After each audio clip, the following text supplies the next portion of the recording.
I'll hit go and start webinar. And then we'll let everybody have a moment to come into the room. Sounds good. So I am, though, going to quickly introduce you. I think everybody knows who you are. I think that's probably why they're coming. Well, I mean, that's why they're coming, right? Because yeah, hopefully you know what you signed up for. You know that you're Kara Kohler and that you have qualified for this summer's Olympics. And I'm really happy to be here with you. I'm Bobby Smith. I'm the executive director for the San Diego Crew Classic. For anybody who doesn't know, I'm the one who's been sending you all those annoying emails.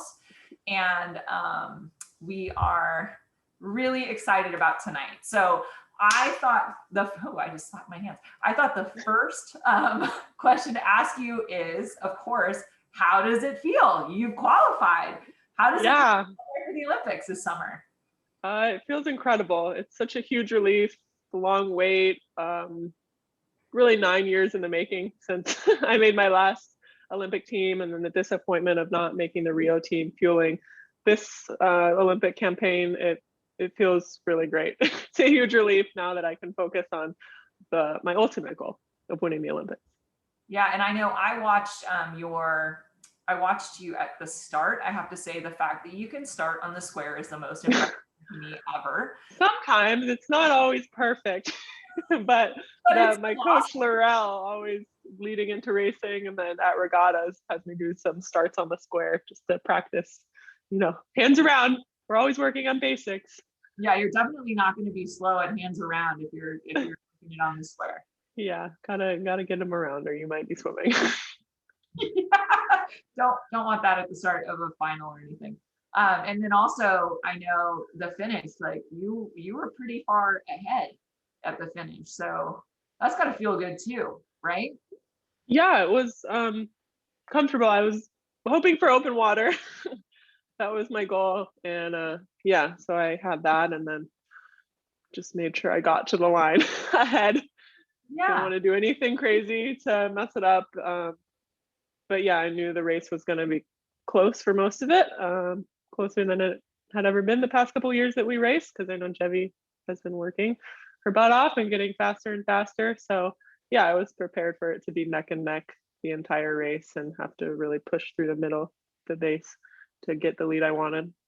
But that's exciting for the Olympics too. Jevi, of course, represented the US in the last Olympics. So yeah, it's gotta feel really incredible at the finish line. Sportsmanship. She said, you can win the gold. We're way faster than I was 4 years ago. So to be able to finish a race that you lost and say something like that to your competitor was really, really great of her. Yeah, and it's amazing for you too, I'm sure, to have that kind of competition here at home. Yeah, exactly. It's stressful, obviously, but if anything, it will make me more prepared for the international stage. Yeah, I know Jackie Joyner-Kersee, I think, always said she was practicing to beat the unknown competitor, but it was like, you knew going into the competitor would be for a couple of years there. Like, you knew it would be her. Yeah, I did. I knew she was on a mission and getting faster every year. Yeah. So anyway, kudos. I'm super excited for you. Thank you. All right. So now also people want to know, like, what is your training plan like now? Has it changed now that, like, you've qualified? It's probably a little bit different than it would have been if it was a situation where, like, you had to go, because you don't have to go to the World Cup or anything for another qualifying regatta. You're like, good. Yeah, so I'm qualified. I'm on the Olympic team. I may or may not go to a World Cup. It's unknown just because all the restrictions that will be in place at the regatta. Not sure if it's worth it yet. So maybe a World Cup, or maybe just next step, the Olympics. But training has gone back to what it was. First week or two was pretty rough. Coming off a taper is always a big shock to the system. You get into race mode, working on high rate stuff, and then to bring it back down and start building the volume and then also just coming off the, like, week-long adrenaline high from something like Olympic trials. So that first week felt like a zombie, but feeling more normal again, getting back into training mode and building the volume back up. So more lower rate, longer rowing sessions. Yeah, That's volume. race prep. Yeah. You brought up something though. So in a normal year, if we weren't in COVID times, you would definitely go to a World Cup then, do you think? Yeah, I would definitely be set on a World Cup, but Lucerne, I think because of the final qualifier being there, they always hold it right before the World Cup. They don't want any athletes from the World Cup on the course until the qualifier is done. So it would be like we would only have 3 or so full days to practice on the course. And with all the travel from US to Europe, you need more time than that to adjust to make the most of racing. So we'll see what happens. Yeah, I don't know. absolutely. Do you guys know yet, like how soon before Tokyo you need to go? Do you have any idea? When we'll head to Tokyo? I have no idea. We know nothing. We know about as much as you guys know. So, okay. Yeah. It's just one of those things. It's like, do you have to go earlier this year? Like, are you guys gonna have to go? I mean, are you guys gonna have to go in quarantine? Like, I haven't, Yeah, I don't know. I mean, yeah, there's been talk of camps somewhere else, but it's all up in, I don't know. It's all COVID. It's all what we all do. I don't know. We just show up and train and let other people deal with that. That's good. We have other people dealing with that because we want to train. Okay, let's see. So training has gotten back to volume before you came off of a taper. Since you mentioned tapering, I'm going to bring up this. We're in a race week right now. So anybody who's watching this, they're likely competing this weekend in Crew Classic. And so how do you feel as you taper for a race? Like, is there anything different? I know some people feel tired, some people feel energetic. I love it because the sessions get shorter and start working on more race pace stuff, higher rate race pieces. So I really enjoy that, and find that my energy skyrockets. Used to being exhausted and needing to nap every day. So personally, I feel really good in a taper, but some people are different, have different bodies and need to keep the volume up a little more to feel good. But I feel I do fine when I'm on a taper. We actually have some questions from the audience. So I was asked to ask you, can you talk about your journey to the Olympics? When you started, where, college, afterwards? Like, what was your journey to get to the Olympics? Yeah, I've always wanted to be an Olympic athlete since I was very little. Since the first Olympics I can remember watching were the Sydney Games in 2000. I was very into swimming. So I always aspired to be an Olympic swimmer. But by the end of college, I was okay, but wasn't going to get recruited to the top schools that I wanted to go to, like Cal. And a family friend suggested I look into rowing. They thought I could be good at it. I thought they were crazy. Like, excuse me, like what's rowing? I thought it was kayaking. Eventually, I looked into it and learned about the walk-on culture in college and thought that was really cool. Like, okay, I'm fit. Like, it's rowing. Like, it's a simple motion. I feel like I can pick it up. Yeah, it's not like not this one. It's the other one. Not like it's gymnastics or something. Yeah. So then, after I did a little research, I became intrigued and reached out to the coaches at Cal, and then they invited me out. I thought, wow, this is cool. I can go to my dream school. I grew up in the Bay Area, so Cal, I knew some people that went to Cal, and my childhood sports hero growing up, Natalie Coughlin, went to Cal. So I just always thought Cal was the best school to go to for athletics, and obviously academically it's top tier. So once they said I could go, I was like, I'm in. Northern California. I'm actually from Petaluma. That's why I asked. Oh, okay. Yeah. Clayton, California. Okay. It's near Walnut Creek. Yeah. Walnut Creek, but I know Walnut Creek. Yeah, that's where I was born and raised. So, that's awesome. That's how I got into rowing. And then initially found a lot of success on the erg. My swimming background prepared me really well for the rowing training. So I got noticed pretty early on for my erg scores. The rowing technique, took a little more time to figure out, but lucky for me, since I had the ergs, I was put into, the best boats usually, and had a lot of experienced athletes to look up to at Cal that helped me become better at the actual rowing stroke. I did U23s after my freshman year. So that was my first taste of the international team and what that could be like.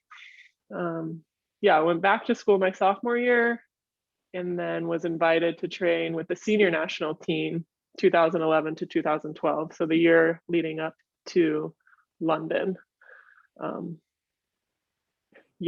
I went in there very unexperienced, just with some fitness to try and prove myself. But I had a lot to learn about rowing, especially rowing in small boats, which is a huge chunk of the training that the national team does. Lots of pairs, occasionally singles, more pairs back then.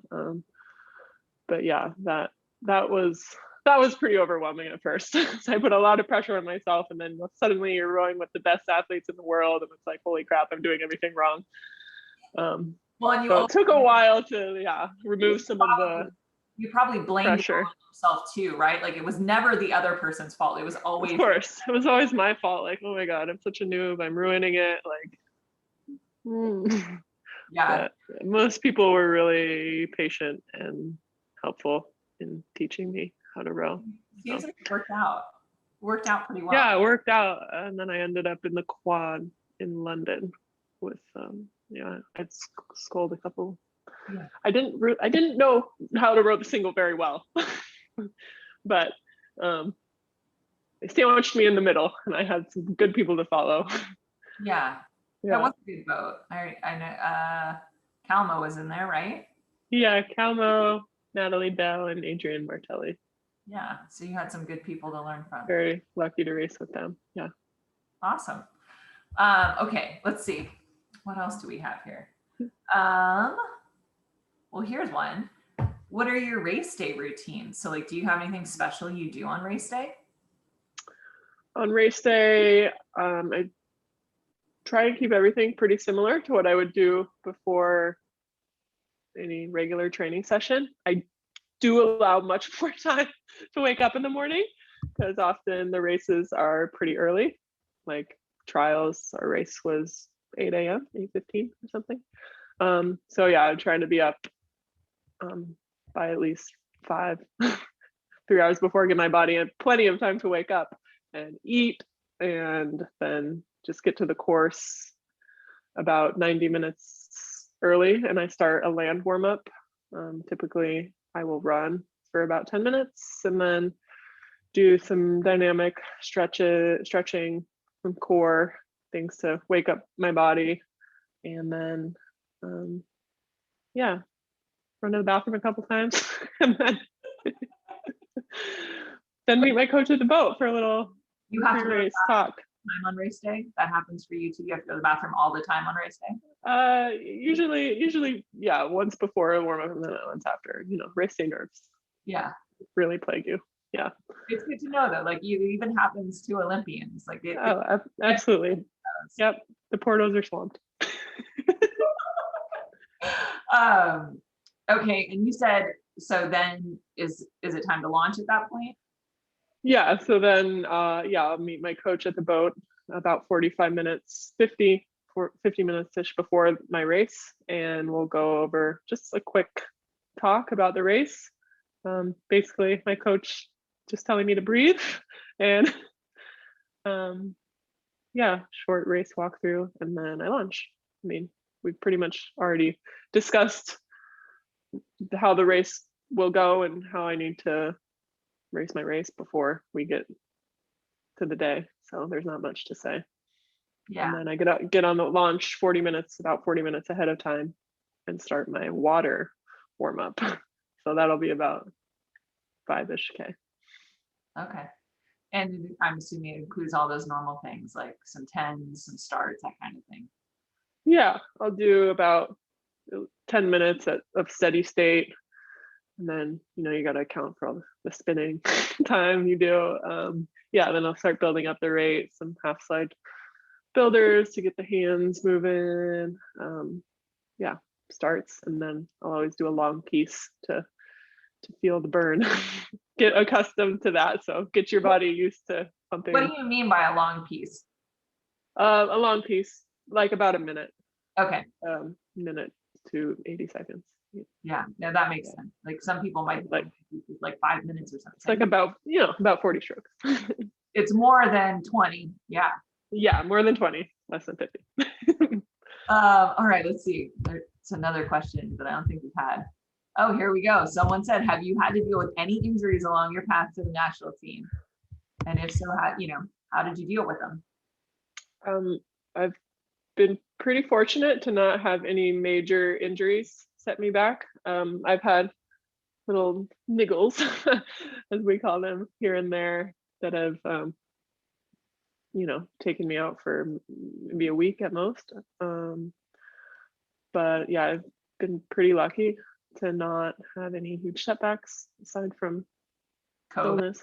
Last year, I got mono. Oh, well, that's bad. And I was gonna say COVID, right? Like you had to delay your Olympics for a year. That's actually kind of a big setback, right? Yeah, that's like a mental injury. It is. And we actually talked with Lindsay Shoup about the fact that it's almost like an injury because you don't know when it's going to end, and it just seems like it's going to be over. Yeah, when can I relax? Exactly. Relax. But yeah, I have had issues where I've had to cross train, and I feel like I'm pretty cautious if I feel that anything is off, because you don't want to end up pushing through something that doesn't feel right and then be out for weeks, months, when you could have rested a couple of days, addressed the issue, and worked smarter from there. Yeah, done with it rather than continue it and have it. Yeah, so we see a lot of that here. So rest is important, is what you're saying. Rest is important. Yeah, diet, rest.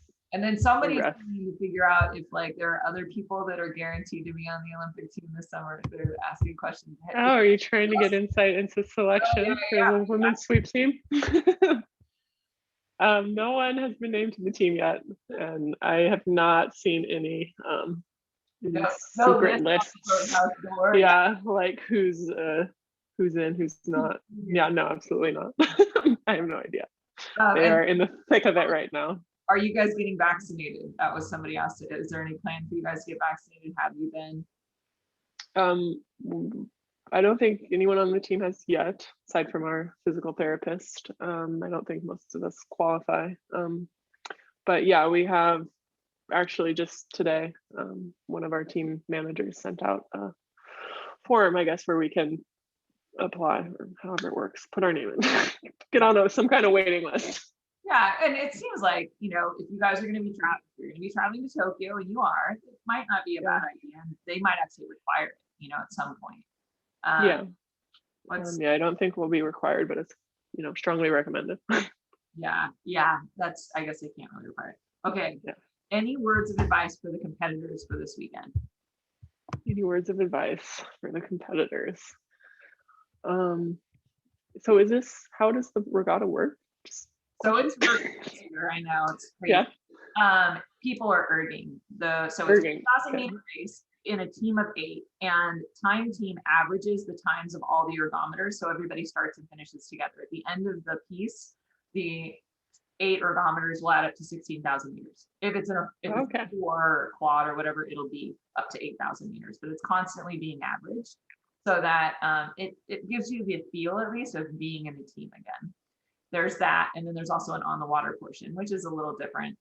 They turn in their times in advance, so it's like 2 by 12:50 for masters and juniors, with a 5-minute max rest in between, and they do that during the week. Yeah, treat it like a real race. Go sit down with your team, do a race visualization, get hyped up. Follow your routine. Go through your routines and practice them. And yeah, it's obviously not the same as meeting up and going out on the water and having all your friends and family cheer you on, but yeah, you can still, view it as an opportunity to get fitter. Erg has a special way of doing that.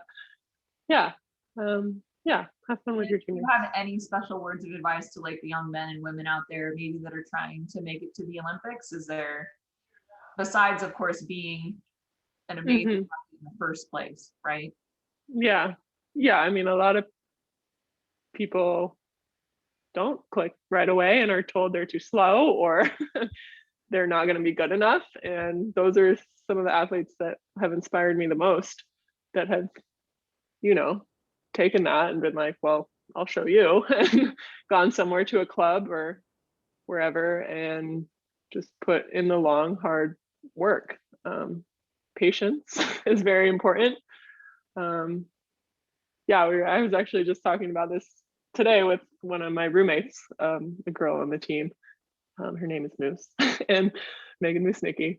She is one of the strongest athletes on the erg now and has 2 Olympic gold medals. That when she didn't go to a big D1 school, so she wasn't surrounded by like the best of the best, and she was told she wasn't fast enough and went and trained at a club. And I think that was at least a couple years. Got cut from the team. The team went and raced, and the coach told her, you have to go this time on a 6K or you're not going to make it. And so she trained by herself. Maybe she had friends, I don't know, but that summer, and then came back and just crushed the 6K, like went 40 seconds faster than the coach's goal time for her. And ever since then, she's been one of the top athletes on the women's team. So yeah, there are people here on the women's team who were told that they weren't good enough, and they're like, well, I want to see how good I can be. And they went and they trained really hard and did incredible things with that. Yeah, I think one of the best lessons about rowing, or that rowing can teach people, it's a work sport. You work hard, you'll see the benefits.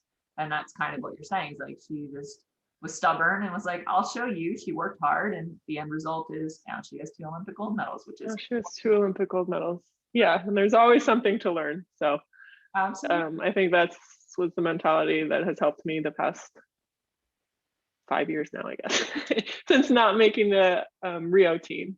Yeah, I was just like, wow, okay, I need to get better somehow. Well, so I'm going to row in the single and take on that novice mindset. Like there's always something to learn, and have fun, most importantly. Absolutely.